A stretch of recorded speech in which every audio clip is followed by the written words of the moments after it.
눈앞의 현상이 아닌 그 뒤의 진실을 찾아 나서는 시간, 추격자들 김한 기자 오셨습니다. 안녕하세요. 네, 안녕하세요. 예, 윤석열 대통령이 파면되고 전국이 좀 안정되나 했는데 한덕수 대통령 권한대행이 갑자기 헌법재판관 2명을 임명을 했어요. 대통령 몫의 헌법재판관을 대통령 권한대행이 임명을 하면서 이게 지금 굉장히 논란이 커지고 있는데 이 사건 좀 전체적으로 좀 소개 좀 해주시죠. 네, 그러니까 뭐 조금 정리를 해보면 이제 마은영 헌법재판관 임명을 계속 안 하고 있었죠. 마은영 헌법재판관 이제 탄핵 그 심판에도 참여할 수 있는 시간이 있었는데 임명을 안 했습니다. 그러면서 여야 간에 합의가 없었다라는 점을 들었습니다.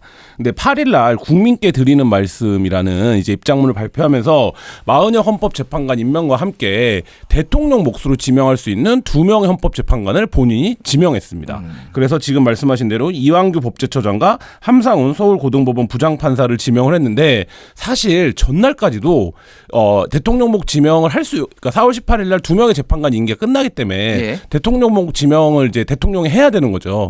근데 파면이 되고 선거 날짜가 결정이 됐기 때문에 당연히 이거 이제 후임 대통령이 지명하는 것이 순리적으로 맞다. 이런 이제 의견이 많았는데 전격적으로 2명 헌법재판관을 지명하면서 지금 뭐 여러 가지 사회적 혼란과 그다음에 이제 논쟁 그리고 이제 일부 시민들에게는 충격을 안기고 있습니다. 예. 법조계의 다수설은 대통령 권한대행은 소극적으로 현상 유지를 위해서만 권한을 행사해야 된다라는 거고 법에 그러면 권한대행이 헌법재판관, 대법관을 뭐 임명할 수 없다라고 적혀 있지는 않지만은 다들 그렇게 해석을 해왔기 때문에 2017년에도 황교안 국무총리 대통령 권한대행이 박한철 헌법재판소장의 후임을 임명하지 않았어요. 대통령 몫이기 때문에. 그게 이제 관례였거든요. 네, 그때 이제 당시에 국회 탄핵소추위원 단장이 지금 이제 국민의힘 원내대표인 권성동 원내대표인데 그때 이제 뭐라고 했는지 제가 그대로 읽어드리겠습니다. 권성동 원내대표가 탄핵소추 단장이 2017년 2월 달에 했던 말입니다.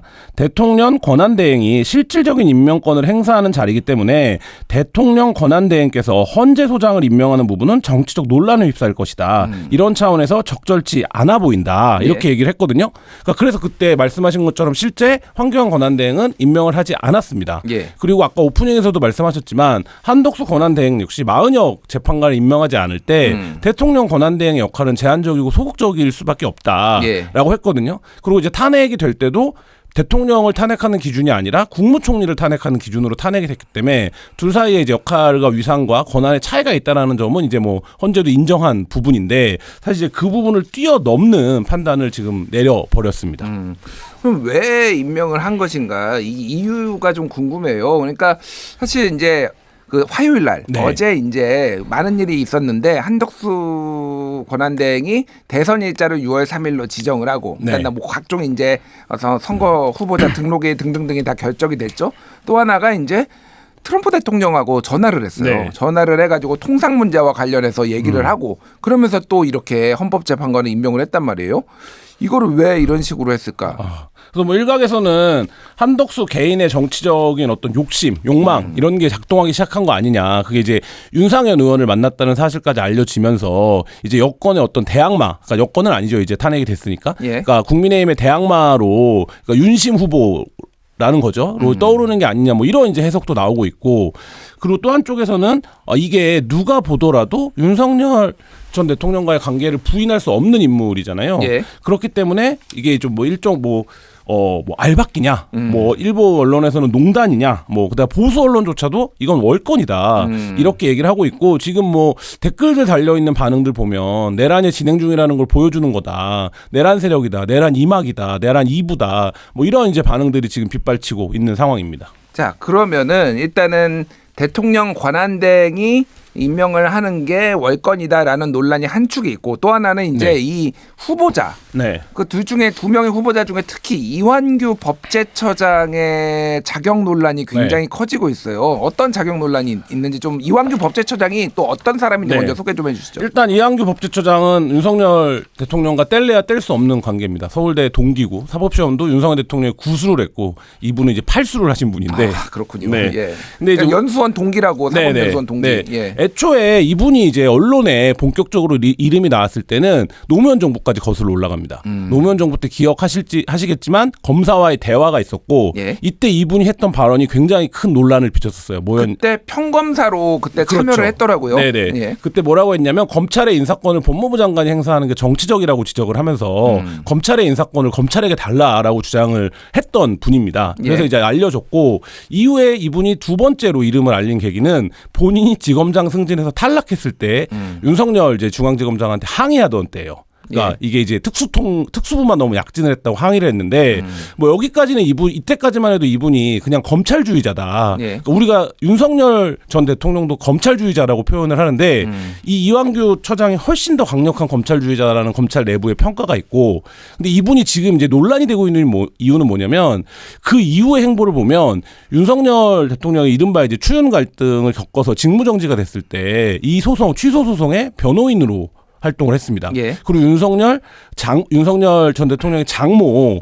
소송에도 변호인으로 참여를 했고, 예. 그래서 이분을 이제 언론이 부르기를 윤석열의 법률 호위가다. 법률 호위. 예. 이렇게 부르고 있는데 윤석열 정부의 이제 캠프에도 참여를 했었고요. 예. 대통령이 되면서 법제처장이 됐습니다. 근데 이제 여기서 자격 논란이 지금 확인이 돼야 되는 상황이 뭐냐면 헌법재판소법은 정당의 당원 신분에서 3년이 경과한 시점에서 임명을 할 수 있습니다. 예. 그러니까 당원을 탈당을 하더라도 3년 이내에는 임명을 못하도록 되어 있습니다. 그러니까 편향성이 있을 수 있잖아요. 예. 근데 이분이 2022년 5월 13일 날 법제처장이 됐고 예. 그러니까 대선이 3월 10일 날 끝났고 네네. 대통령 임기는 5월 10일 날 시작했고 네. 5월 13일에 법제처장이 임명이 된 거잖아요. 네, 그렇죠. 예. 근데 그 당시 보도들을 보면 법제처장이 되면서 이제 탈당을 한 것으로 나와 있거든요. 그러면 이제 3년이 안 된 거지 않습니까? 지금 이제 5월 13일이 아직 안 지났으니까요. 그럼 기본적인 자격 논란이 있는 거 아니냐 이런 지금 의혹이 있고, 근데 이에 대해서 이제 이분은 나는 국민의힘 당적을 가진 적이 없다라고 지금 해명을 한 상태거든요. 그러니까 이 부분은 실제 어떻게 된 건지 확인이 좀 지금 필요한 상황입니다. 네, 그 이완규 후보자 목소리 한번 듣고 얘기 나눠보겠습니다. 예, 저는 그 국민의힘 당적을 보유한 적이 없습니다. 그 어떤 정당에도 가입해서 그 정치활동을 한 적은 없고요. 예, 방금 이완규 법제처장이 지난 9일에 국회 법제사법위원회 현안 질의 중에 지금 나온 건데, 근데 이제 문제는 본인이 이제 뭐 이게 사실인지 여부를 확인할 수가 없는 게 국민의힘에서 지금 확인 안 해주고 있다는 그렇죠. 거잖아요. 네. 예. 그러니까 이 부분이 확인이 당연히 돼야 되는데 오늘 이제 국회 법사위에 나와서 아주 그냥 법사위가 아수라장이 났습니다. 굉장히 좀 고압적인 태도로 답변을 하는 것도 눈에 띄었고, 그러니까 이런 것 자체가 왜 이완규를 선택했는가 이게 좀 드러나는 대목이기도 했고요. 지금 야당에서는 두 가지 얘기를 하고 있습니다. 예. 첫 번째는 대통령의 이제 불소추 특권이 사라지지 않았습니까? 파면이 되면서. 그래서 소추가 되면 선거법 위반이라든지 여러 가지 혐의에 대한 재판을 하게 됩니다. 그리고 내란 수사 결과에 따라서 국민의힘이 위헌정당이 될 수도 있습니다. 그 이제 심판을 받을 수도 있게 되는 예. 상황인데 민주당에서 이미 제기하겠다고 했으니까요. 그럼 이제 그거를 막기 위한 방패로 이완구를 선택한 게 아니냐. 이런 이제 지적이 야당에서 나오고 있고요. 예. 또 한 가지는 이제 이재명 후보가 뭐 출마 선언을 하면 후보가 될 텐데 대통령이 당선되더라도 여러 가지 재판들이 남지 않겠습니까? 예. 이 재판을 진행해야 되는지 말아야 되는지에 대한 심판 이것도 헌재로 갈 가능성이 있습니다. 예. 그러면 이렇게 되면 여러 가지 측면에서 봤을 때 이게 이제 알박기라는 표현이 나오는 게 이런 점을 도모하기 위해서 미리 문제가 될 것을 알면서도 지명한 게 아니냐 이런 평가가 지금 나오고 있어서 야당 굉장히 격앙된 분위기입니다. 그러면은 제가 궁금한 게 이제 한덕수 총리가 법률 검토를 했다. 네. 자문을 받았다라고 하는데 보통 정부에서 법률 자문을 받는 거는 법제처한테 받거든요. 네. 그러면 지금 이완규를 임명하는 게 문제가 없다라고 하는 거를 이완규한테 받았다는 얘기인가요? 네. 그게 공식적으로 확인 안 됐는데 그냥 논리 구조는 그렇게 되거든요. 네, 그러니까 지금 이제 인사검증을 어떻게 한 거냐 이 자체가 지금 논란이 되고 있어요. 왜냐하면 지금 최근 한 일주일 사이가 굉장히 숨가쁘게 지나오지 않았습니까? 뭐 헌재 탄핵 결정이 나오고 뭐 이후 일정들이 굉장히 숨가쁘게 진행이 됐는데 그 한덕수 대행이 복귀한 지도 사실 얼마 안 됐습니다. 복귀한 지도 얼마 안 된 상황이고 뭐 이런 거기 때문에 지금 이제 상황으로 보면 대통령 파면 결정 이후에 이제 이 이완규 재판관 임명이 결정된 것으로 보이는데 그럼 그 과정이 지금 전혀 공개가 안 되고 있고 예. 그래서 오늘도 이게 누구의 민원이냐 이런 질문이 국회에서 나왔을 정도예요. 이건 이제 전 대통령의 민원이냐 윤석열 예. 뭐 이런 취지의 질문이었을 텐데 사실 이제 그렇게밖에는 볼 수 없는 시간적 흐름, 그다음에 논리적 구조를 갖고 있는 지명입니다. 그렇군요. 그러면은 지금 이제 그 야당, 민주당을 중심으로 야당에서는 먼저 권한쟁의 심판을 지금 네. 검토한다. 그리고 가처분 신청을 네.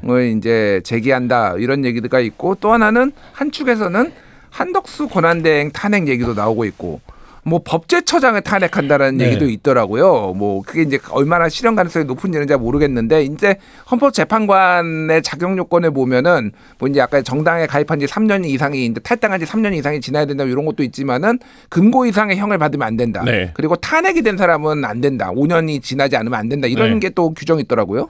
그러니까 그 부분에서 야당의 입장은 일단 할 수 있는 모든 걸 해보겠다라는 겁니다. 그러니까 이건 안 된다라는 입장이에요. 그래서 그거를 막을 수 있는 수단이 뭐라고 이제 판단이 되면 그게 뭐라도 해보겠다. 지금 이게 이제 나오고 있는 강경한 입장인데, 야당이 또 하나 문제 삼고 있는 건 이분이 내란 피의자 신분이라는 겁니다. 그러니까 예를 들면 내란이 12.3 내란 사태 이후에 12월 4일 날 법조 인사 4명이, 법조 기관장 4명이 모여서 회의를 했습니다. 안가에서. 거기에 참석했던 멤버고 후에 핸드폰을 바꿨다라는 거를 인정을 했거든요. 그리고 이제 조사도 받았습니다. 한 차례. 그러면 이 부분과 관련해서 이 사람은, 이왕주 법제처장은 내란과 관련해서 어떤 관계가 있는지, 혐의가 있는지를 따져봐야 되는 사람이다. 예. 그래서 오늘 국회에서도 그 질문이 나왔어요. 만약에 그거 되면 어떡할 거냐, 입건되면 어떡할 거냐. 그러니까 뭐라고 대답을 했냐면 그때 가서 생각해보겠다, 이렇게 대답을 했거든요. 근데 이거 굉장히 공직자로서 무책임한 태도라고 아니할 수 없고요. 예. 그래서 민주당은 일단 지금 말씀하신 대로 법률적인 투쟁과 원내 투쟁, 의회 차원의 투쟁을 같이 벌여 나가겠다라는 건데, 그 법률적인 투쟁은 이제 일단 효력정지 가처분 신청이 제기가 됐고요. 예. 그다음에 한덕수 대행이 이것을 임명할 수 있는지에 대한 헌법적 판단을 받아보겠다라는 거. 그다음에 이제 가처분 신청. 그다음에 우원식 국회의장은 인사청문 요구를 아예 거부하겠다, 받지 않겠다. 뭐 그 인사청부 요구안이 오면은 반송하겠다 이런 얘기를 하더라고요. 아예 받지 않겠다, 이런 이제 입장이고요. 그래서 이게 이제 강대강으로 치달을 수밖에 없는 그런 상황으로 지금 점점 번져가고 있습니다. 예, 그렇군요. 근데 어쨌든 윤석열 대통령하고 너무 가깝다 보니까 아까 제가 말씀하셨다시피 윤석열 대통령이 막후 정치를 하는 거 아니냐, 뭐 이런 얘기도 나오고 있고, 지금 그 뉴탐사라는 이제 인터넷 언론, 유튜브 언론에서 보도를 한 건데, 관저에서 이게 뭐 요리사 모자를 쓴 사람들이 다수가 최근에 이제 목격이 됐다, 촬영이 돼가지고 지금 관저에서 지금 뭐 파티를 여는 거 아니냐, 뭐 이런 얘기까지, 지금 막후 정치하면서 파티하는 거 아니냐 이런 얘기까지 나오더라고요. 그러니까 이제 그 부분과 관련해서 이제 첫 번째로는 왜 관저에서 나가지 않고 있느냐의 부분이에요. 그러니까 지금 이제 뭐 탄핵이 역사적으로 많지는 않지만 지난번 탄핵 때 박근혜 전 대통령도 한 56시간 7시간 만에 나갔거든요. 그때는 개인주택, 단독주택을 정비하느라고 시간이 있다라고 인정을 해줬는데 지금 같은 경우에는 공동주택으로 돌아갈 것으로 일단 보이는데 왜 못 나가고 있는 거냐. 그리고 더 중요한 건 못 나가고 있는 거에 대한 이유도 밝히지 않고 있거든요. 근데 지금 여러 가지 의혹들이 나오고 있습니다. 그래서 예를 들면 관저에 불법적으로 설치된 시설을 철거하기 위한 시간을 버는 게 아니냐. 사우나 아니면 스크린 골프장 뭐 이런 뭐 그런 시설들, 것들이죠. 그것도 이제 의혹이 있죠. 의혹. 예. 설명이 석연치 않았었으니까. 그리고 이제 지금 뭐 일부 이제 유튜브 언론이나 인터넷 언론을 통해서 제기된 뭐 관저 내에서 지금 뭐 파티라든지 이런 사저 정치, 막후 정치를 하고 있는 게 아니냐, 이런 의혹까지 제기되고 있는데, 저는 이거는 진짜로 납득할 수 없는 행위라고 보고, 두 가지 문제만 지적하고 싶은데, 하나는 거기에서 생활하는데 들어가는 모든 비용은 세금입니다. 본인이 사비로 하고 있지 않을 거거든요. 그럼 세금, 파면 대통령에도 여전히 세금이 지급되는 문제, 생활하는 데 있어서 이제 자연인 아니겠습니까? 그 문제가 하나 있고, 또 한 가지 문제는 그 관저 자체가 굉장히 중요한 그 증거입니다. 그러니까 내란이 관저, 경호처, 비화폰 이런 것들을 키워드로 지금 전개된 것으로 보이잖아요. 그러니까 그게 다 관저에 모여 있는 거거든요. 근데 그 관저를 비우지 않고 있다라는 거는 내란 증거 관련돼서도 은폐 혹은 삭제 의혹이 충분히 제기될 수 있는 대목입니다. 그렇군요. 이거는 추후에 확인을 해서 통상적으로 그냥 지출된 비용이 아니라 더 많은 비용이 지출된 게 있다면은 이거는 뭐 환수를 받아야 되는 거 아닌가, 그 생각이 드네요. 뭐 거의 그런 수준의 문제인데, 사실 지금까지 이런 부분들이 이렇게 비상식적으로 진행될 거라고는 전혀 생각을 하지 않아서 예. 법제가 약간 미비한 부분도 있어 보이거든요. 사실 이제 관저 퇴거 시점이라든지 이런 게 이제 명확한 규정이 없기 때문에 사실 근데 이런 것까지 법으로 다 그러니까요. 예, 만들어 놔야 되는 건가 뭐 이런 생각이 들 정도로 굉장히 이제 비상식적이고 비정상적인 지금 행위가 벌어지고 있습니다. 그러니까 사실 모든 거를 다 법으로 만들 수는 없잖아요. 그렇죠. 그러면 네. 많은 부분은 이제 법은 도덕의 최하한이라고 얘기를 하는 것처럼 그냥 상식에 의해서 네. 이게 지금 굴러가야 되는 건데 뭔가 굉장히 이례적이고 헌정사상 처음이고 비상식적인 일들이 굉장히 많이 지금 벌어지고 있다. 이렇게 좀 보면 될 것 같습니다. 일단 금요일 날 지금 유력한 얘기로는 이번 주 금요일 내일 모레에 네. 퇴거를 한다라는 걸로 알려져 있지만 그때 좀 상황을 봐야 될 것 같고요. 자 이제 조기 대선 얘기 좀 해보겠습니다. 오늘 이재명 대표 대표직을 내려놨네요. 네, 그렇습니다. 오늘 대표직을 내려놓고 책도 이제 출간을 했어요. 이게 이제 아주 그러니까 대선 모든 후보들이 이렇게 선거를 앞두고 다 하는 본인의 이제 어필하는 방법인데 오늘 이제 대표직을 내려놓고 아마 내일 정도 출마 선언을 할 것으로 보입니다. 그러니까 이건 공식 출마 선언을 한 건 아니죠. 네, 그러니까 대표직 당 대표가 후보를 겸할 수 없기 때문에 당 대표를 사퇴할 거 일단 우선 당 대표를 사퇴하고 후에 출마 선언을 하는 게 이제 수순인데 예. 오늘 일단 이제 당 대표직을 내려놨습니다. 예, 뭐 조만간 그러면 출마 선언 할 거로 보이는데 민주당의 죄송합니다. 민주당의 다른 후보들은 지금 어떻게 하고 있는지가 좀 궁금합니다. 일단 김두관 전 의원이 출마 선언을 했고요. 오늘 오전에 김동연 경기도지사가 좀 굉장히 특이했는데 인천공항에서 그 출국장 앞에서 출마 선언을 했습니다. 예. 그리고 이제 김경수 전 경남지사도 지금 뭐 사무실을 계약했다 이런 얘기들이 이제 기자들 사이에서 돌고 있고요. 이른바 이제 그 대항마로서의 삼김이 이제 출마 준비를 하고 있는 상태입니다. 출마를 했거나. 근데 보통 이제 삼김이라고 하면은 김부겸 전 총리 네네. 얘기가 있는데 김부겸 총리는 지금 출마를 안 하나요? 그러면? 아까 그 부분에 대해서 아직까지 뭐 구체적인 이제 흐름은 나오지 않고 있는데 일단은 김두관, 김동연, 김경수 지사에 좀 집중이 되고 있는 것 같고 김부겸 전 의원은 전 총리는 출마를 하는지 여부에 대해서 좀 어떤 그 아직까지는 명확하게 나오진 않는데 일각에서는 출마를 당연히 할 거다 이렇게 지금 보고 있는 상황입니다. 예, 김동연 경기지사는 지금 미국으로 출국해서 상호 관세와 관련해서 네. 좀 협상을 해보겠다 이런 취지로 지금 나간 걸로 알고 있는데 뭐 어떻게 결과가 나올지 좀 그것도 보면 굉장히 될것 같아요. 좀 여의도 문법에서는 예. 신선한 일이에요. 왜냐하면 출마 선언을 하면 바로 이제 말하자면 후보로서의 활동을 하는데 그게 아니라 이제 관세 협상을 한다라는 거는 지사의 업무의 연장이라고 봐야 되잖아요. 공적 예. 지위가 있어야 되는 거니까. 그러니까 이제 그런 부분들에서 굉장히 좀 본인이 뭐 일하는 모습 이런 걸 어필하려고 했던 것 같습니다. 뭐 아무래도 기재부 출신이다 보니까 네네. 그런 것에 좀 본인이 강점이 있다라는 걸 보여주려고 한 것 같고, 자 국민의힘, 네. 국민의힘은 지금 처음에는 13용, 15룡, 15룡, 18룡, 18용, 뭐 네. 20룡까지 네. 가능한 거 아니냐, 뭐 네. 이제 별 얘기가 다 나와요. 네. 예. 그렇지. 누가- 실제로 후보가 예. 굉장히 난리 팔 것으로 보여요. 예. 왜냐하면 이제 뭐 오세훈 시장 이미 휴가 내고 선거운동 하면 되니까 이런 얘기까지 나왔으니까 출마 선언을 한 거고요. 안철수 의원 출마 선언을 했고요. 예. 홍준표 시장도 11일 날 지사직을 사퇴하고 14일 날 출마 선언을 할 것으로 지금 보이고요. 본인이 이미 SNS나 이런 데서는 뭐 53년 만에 서울로 상경한다. 예. 서울에서 국회의원을 여러 번 하셨는데 예. 뭐 이런 입장도 올리셨고 그 외에도 지금 뭐 하마평으로 거론되는 게 지자체장만 한 5-6명 정도 되고 경북지사, 인천지사, 네. 뭐 충남지사, 뭐 등등등. 네, 김태흠 뭐 충남지사 뭐 대전시장 뭐 이렇게 예. 거론되고 있고 이른바 이제 김나윤으로 12.3 내란 사태 이후에 묶였던 그 나경원 의원도 이제 출마를 하는 게 아니냐라는 관측이 나오고 있고 윤상현 의원도 출마를 하는 거 아닌가 뭐 이런 지금 상황이고 여기에 원희룡 전 국토부 장관이 있고 그다음에 이제 아까 말씀드렸듯이 한덕수 대행 얘기를 하는 예. 사람들도 있고 하기 때문에 지금 굉장히 좀 후보가 난립하고 있는 상황입니다. 네, 한동훈 전 대표도 국회 앞에서 네. 이제 네네. 출마 기자회견을 한다라고 얘기를 하는데 좀 어떻게 보십니까? 지금 근데 굉장히 혼잡한 게 여기에 이제 쟁점들이 탄핵을 찬성하는 사람, 네. 반대하는 사람, 요게 한번 또 이제 갈림길이 있고 또 일부는 이제 소위 말하는 이제 사법 리스크가 있어요. 네. 명태균 게이트 등등등해서 홍준표 시장, 오세훈 시장 전체적으로 좀 네. 어떤 영향을 줄 걸로 보십니까? 그러니까 이게 뭐 일단 후보가 난립하는 상황 자체는 절대 강자가 없다는 얘기입니다. 그러니까 절대 강자가 없는 상황이기 때문에 나도 한번 해볼까 이런 생각을 할 수 있는 거고 그게 이제 이 대선이라는 장을 그 계기로 내 이름 몸값을 좀 올려봐야겠다 이런 판단들이 지금 작동되고 있는 것으로 보이는데 내년에 또 이제 6월에 지방선거가 있다 보니 네네, 또 지방 맞습니다. 지자체 선거를 뛰어야 되는 후보들은 더더욱 네네. 좀 그런 필요가 있겠죠. 네네. 그리고 또 한 가지는 이제 대선 후보가 되면 당의 조직을 장악할 수 있거든요. 그렇게 되면 말씀하신 대로 내년 지방선거에서 굉장히 뭐 당권파가 되면 유리한 고지를 점할 수 있는 뭐 이런 상황들인데 일단 뭐 예비 경선을 할 것으로 보이고요. 예비 경선을 하면 이제 후보가 가려질 텐데 언론과 대다수의 예상은 한 4강 정도를 얘기를 하고 있습니다. 뭐 홍준표, 오세훈 뭐니 포함돼서 나머지 2명은 좀 엇갈리긴 한데 김문수 전 노동부 장관도 오늘 출마 선언을 했죠. 이렇게 3명은 공이 이제 뽑히고 있고요.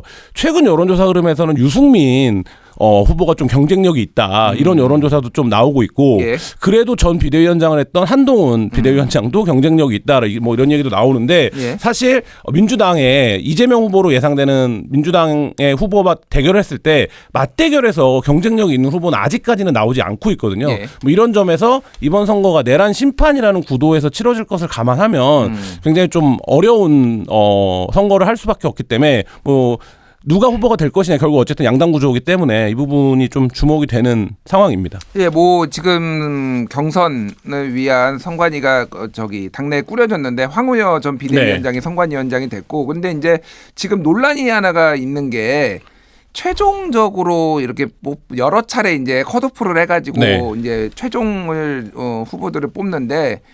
이전 2021년에는 당시에는 최종 4인이었잖아요. 그래서 그때는 윤석열, 홍준표, 유승민, 원희룡 이렇게 4명이 올라갔는데 이번에는 2명으로 줄인다는 얘기가 있더라고요. 네, 그러니까 그 부분도 룰이 결정이 지금 정확하게 돼야 되는데 현재로서는 당원 투표 50% 국민 투표 50%가 유력해 보이거든요. 뭐 그렇게 되면 이제 거기서 어떤 선택이 일어날 거냐 이 부분이 하나 중요하고 또 한 가지는 이번에는 시간이 굉장히 짧습니다. 그러니까 사실 오늘 국민의힘 경선관리위원회가 5월 3일까지는 후보를 확정짓겠다라고 했거든요. 예. 그러면 이제 역산을 해보면 아직 이제 한 달도 안 남은 건데 뭐 그 기간 중에 얼마나 이제 그런 단계들이 내실 있게 밟아질 수 있을 것이냐 뭐 이 부분에 대해서도 조금의 이제 의문점은 있는 상태고 그렇다 보면 이렇게 후보가 많으면 뭐 합종 연행이 일어날 수밖에 없는 거 아니냐 일각에서 이런 전망도 나오고 아까 말씀하신 것처럼 명태균 수사 속도에 따라서 치명상을 입을 후보들이 여럿 있거든요. 예. 있을 수 있거든요. 그러니까 이 부분도 또 변수가 될 것으로 보입니다. 예, 뭐 5월 3일은 이제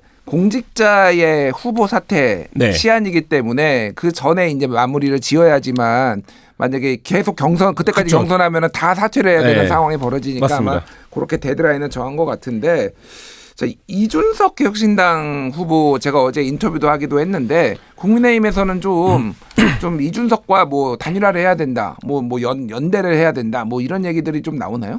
그러니까 그 부분과 관련해서 성사가 되는 건 결국에는 대선 후보급의 단일화는 지난번에 윤석열 안철수 단일화도 그렇지만 결국 후보의 결심입니다. 그러니까 이제 최종적으로 후보를 뽑을 거고요. 국민의힘이.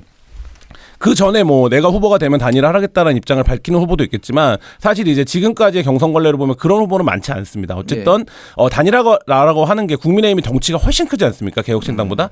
그러니까 여기서 단일화는 내가 돼야 된다라는 거기 때문에 쉽지 않아 보이고 그러면 누가 후보가 된 다음에 보수가 이른바 반명전선을 구축하는 것으로 단일화를 하자 이런 이제 논의가 있을 수는 있겠다. 왜냐하면 구도상 지금 불리한 선거기 때문에 뭐 이런 생각은 드는데 아직까지 뭐 가시화되거나 무르익거나 이런 흐름은 없고 오히려 뭐 이준석 후보에 대한 반감이 여전히 친윤 중심으로 굉장히 강하기 때문에 뭐 그 부분이 걸림돌이 될 것으로 보입니다. 그렇군요. 뭐 개혁신당 쪽에서는 뭐 이준석 후보가 직접 얘기한 건 아니지만 개혁신당 쪽에서는 쫓아낼 때는 언제고 이제 와가지고 염치도 없다. 무슨 단일화냐 뭐 이런 얘기. 그게 결국에는 선거 구도가 열세라는 것을 보여주는 이제 논의입니다. 근데 후보가 결국엔 단일화는 후보가 결심을 해야 가능한 측면이 있기 때문에. 알겠습니다. 예. 오늘 추격자들 마무리하겠습니다. 지금까지 한겨레 21의 김한 기자였습니다. 감사합니다. 네, 감사합니다.